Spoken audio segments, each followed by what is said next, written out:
Lucky's Tale is a third-person platform launch game developed by Playful for the Oculus Rift and comes bundled with the Rift from day one. For anyone who has only tried VR by just playing from the first-person perspective, and even anyone new to the Oculus, Lucky's Tale is a perfect game to show the potential for virtual reality and to prove it is not just for first-person shooter games. The story tells the tale of a cute little fox called Lucky and his little buddy Piggy. One peaceful day in their home, when they are taking what is probably a well-earned nap from their adventures, an octopus appears outside their window looking for a bite to eat, scoops up Piggy and takes him away. This action sets the whole story off, and as Piggy seems to be an actual piggy bank, he drops coins which you have to collect, and in turn it is a big part of gameplay. As Lucky, it's up to you to go and rescue your friend from being a main course.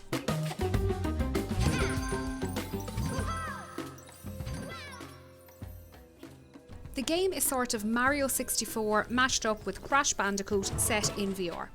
As you would imagine for a platformer, there is lots of running around, jumping from platform to platform, making your way over spinning logs, bouncing on mushrooms and climbing up walls.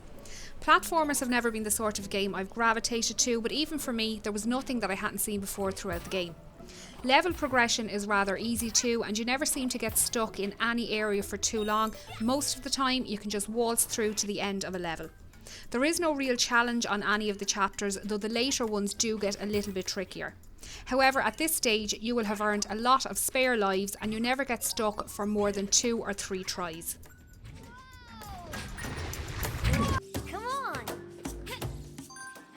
The gameplay is very polished and the controls do handle extremely well, even if they are fairly basic.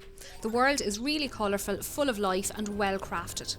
Story mode does suffer from being far too short and can easily be finished in an afternoon.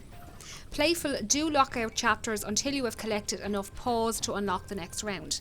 These are earned by completing levels through the story mode, time limit or collecting all the red coins bonus level. Being forced to replay some levels to unlock the main game can be a little frustrating and seems to exist just to extend your playtime and make the game feel longer than it really is. Everything in the game is designed to be cute, and this includes the creatures out to get you and get in your way. Even little red birds that look a little cross, most likely they're annoyed about being ripped off from Angry Birds, they're kind of cute too. There is never any real threat from the enemies that you encounter. In fact, I'm not even sure that some of them are enemies, as they look so friendly running towards you. Maybe they're just looking to help out or point you in the right direction before you jump on their head. The 1 or 2 times I was heavily outnumbered, I was never really in any danger, and a well-timed flick of my tail or a belly flop was enough to dispatch any enemy I came across. The boss fights suffer the same problem, as they don't offer up much of a challenge and they seem to be over before they begin.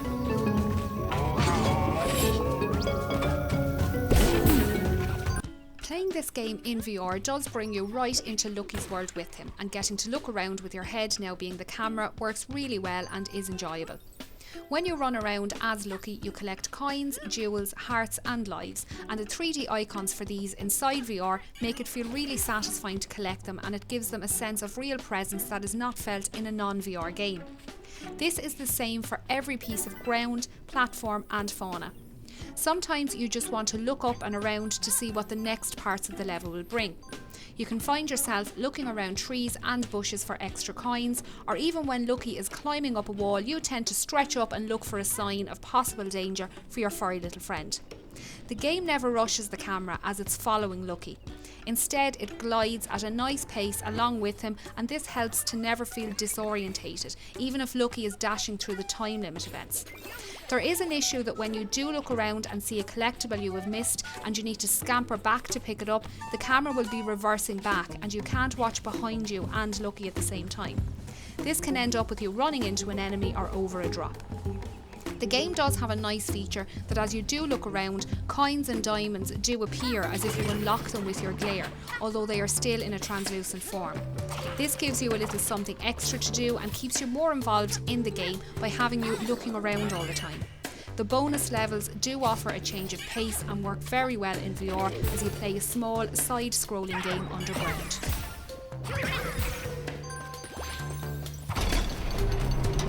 Lucky's Tale is not a bad game, but neither is it a great game. It just sits in the middle somewhere.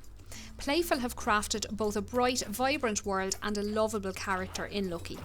Although with the game being so short and never presenting any real challenge, you will walk away from it feeling a little underwhelmed. VR does bring something extra that you can't get with any other platform out there, so with that I would recommend everyone from beginner to an experienced gamer to sit down for an afternoon and play through Lucky's Tale. I don't think this will be the last that we will see of the furry little fox, and building off this, Playful could make a sequel that I'd be happy to play.